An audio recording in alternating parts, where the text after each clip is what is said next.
Durk, what was his response to you? He said, you know what?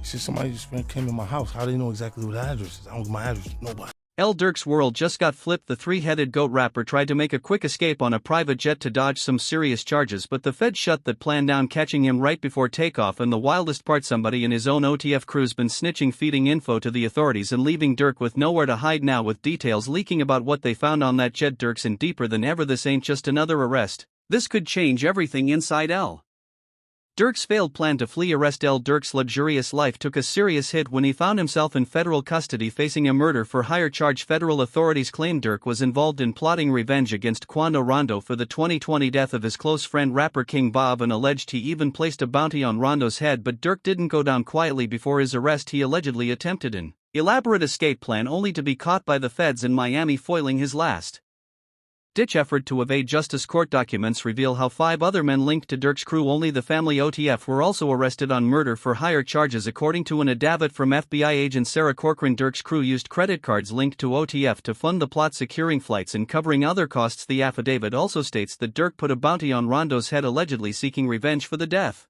of King Bob. As federal agents closed in, Durk reportedly thought he could outsmart the authorities by planning an escape out of the country, but the feds were one step ahead, capturing him just before he could make his getaway. Sources say Durk's flee and evade strategy involved booking multiple flights to throw off investigators, but the plan fell apart when he was apprehended at Miami's Opaka Executive Airport. In a highly calculated move, Durk reportedly booked 2 separate commercial one-way flights, one to Dubai and another to Switzerland. These weren't just regular flights either. He likely picked Dubai and Switzerland because of their complex extradition procedures, hoping to make it difficult for the US to bring him back if he escaped. But even after booking the flights, he didn't board either one, as if testing the waters to see if authorities would catch on. When the feds were still watching, Durk made one last attempt by arranging a private jet to take to Italy. With no commercial flight records, he might have thought he could slip away quietly, but just an hour before the jet was scheduled to leave, federal agents closed in, detaining Durk on the tarmac and effectively ending his hopes of freedom. Durk's plans to flee the country sparked debate among fans and the media, with some questioning whether he truly intended to escape or if it was all a misunderstanding. Bradford Cohen, attorney for fellow rapper Kodak Black, chimed in on the case, claiming that Durk was just trying to see if he had a warrant. Cohen argued that if Durk really wanted to escape, he would have picked the country with no extradition agreements like Vietnam instead of Italy or Switzerland, where authorities could quickly bring him back to the States. However, hip-hop isn't new to high-profile escape attempts. The most famous example is Take, who went on the run after cutting off his ankle monitor and releasing the viral hit The Race, bragging about his attempts to avoid capture. Take's evasion only added to his notoriety, but it eventually caught up with him, landing him a 55-year sentence. Durk's escape plan wasn't as bold, but had it succeeded, he'd have been branded as another rapper who chose the fugitive life over facing charges in court. Running from the law comes with serious consequences. According to U.S. law, fleeing from prosecution makes a person a fugitive, which can worsen their legal situation significantly. Had Durk escaped to Italy or Switzerland, extradition proceedings would have likely brought him back within weeks, and the act of fleeing could have influenced the judge to impose a harsher sentence if he were convicted. Attempting to dodge justice also extends the statute of limitations on the crime, making sure the charges don't simply expire over time. Durk's situation is a reminder that trying to flee only complicates a case. If he'd successfully left us soil, he could have faced extended prison time or additional penalties. Some might say that his escape attempt was desperate or reckless, but it's clear that he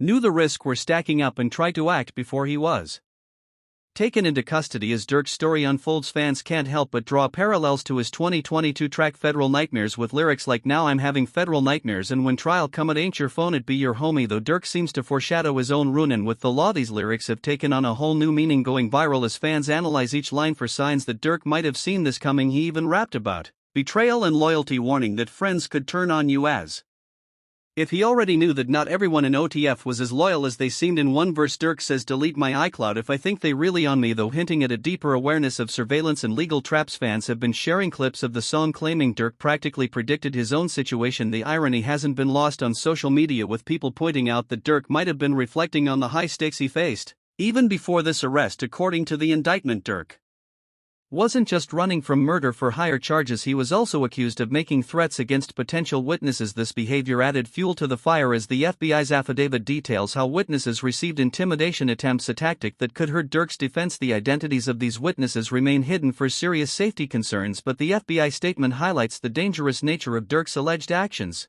But here's where things get even more intense. Rumors are circulating that Someone from Durk's inner circle, possibly a longtime member of OTF turned informant and handed over evidence to the feds. Fans are speculating that this betrayal from within may have been what led the authorities to tighten their surveillance on Durk and ultimately catch him as he tried to flee. It seems the very loyalty Durk valued could be the thing that brought him down. This isn't the first time rumors of disloyalty have rocked OTF, but with federal charges involved it feels different. If an OTF member really did flip, then Durk's situation just became even more complicated. Betrayal in the rap world isn't new, but when it's tied to legal charges, the consequences are often brutal. Lil Durk betrayed by OTF gang members. Lil Durk's recent murder for hire indictment has hip-hop fans buzzing, but it's not just the charges that have everyone talking. Allegations are circulating that someone from within Durk's own camp, only the family OTF, betrayed him. According to reports, an OTF member named Jam has been secretly cooperating with the feds for years, allegedly wearing a wire to gather incriminating evidence against Durk and his crew. Months before Durk's arrest, rap legend 50 Cent gave him a heads up during a recent Breakfast Club interview. 50 reflected on some advice he'd given to Durk, warning him to keep an eye on his crew. The two had worked together on the song Power Powder Respect, the theme for Power Book 4-4, which takes place in Chicago. 50 Cent sensed that there was more to Durk's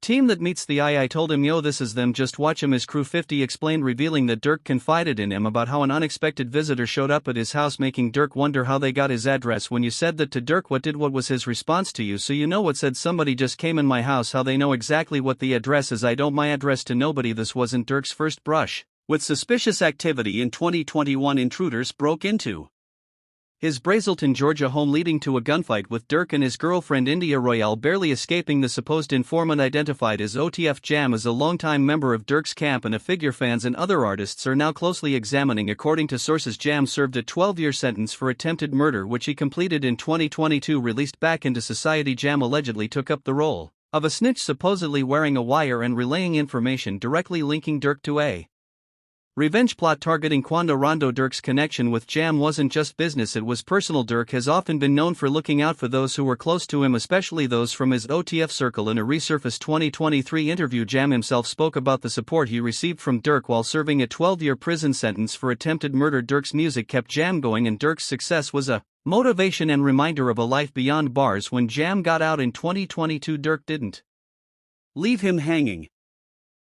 He reportedly helped Jam with money, cars, and even gifted him $50,000. As Jam put it, that was bro back before the fame and the money he made away from me. To be straight, you know what I'm saying? He said Jam, get out. That Jam, I give him 50, he ain't got to ask again, bro. Like, you know what saying, he ain't got to ask. Oh, he said he gave you 50, bro. You know I'm say. Chicago rapper King Yella, who has had his own run-ins with Durk, publicly claimed he'd heard that Jam was the one implicating Durk in the murder for hire scheme targeting Rondo's cousin LPO, with the murder allegedly orchestrated as a retaliation for the killing of King Ba, a close friend and protege of Durk. The whole situation has sparked serious questions within the hip-hop community. According to FBI documents, Jam didn't just talk, he reportedly went above and beyond, recording conversations with Durk and other OTF members. Many believe this insider information allowed federal agents to construct a detailed map of OTF's activities.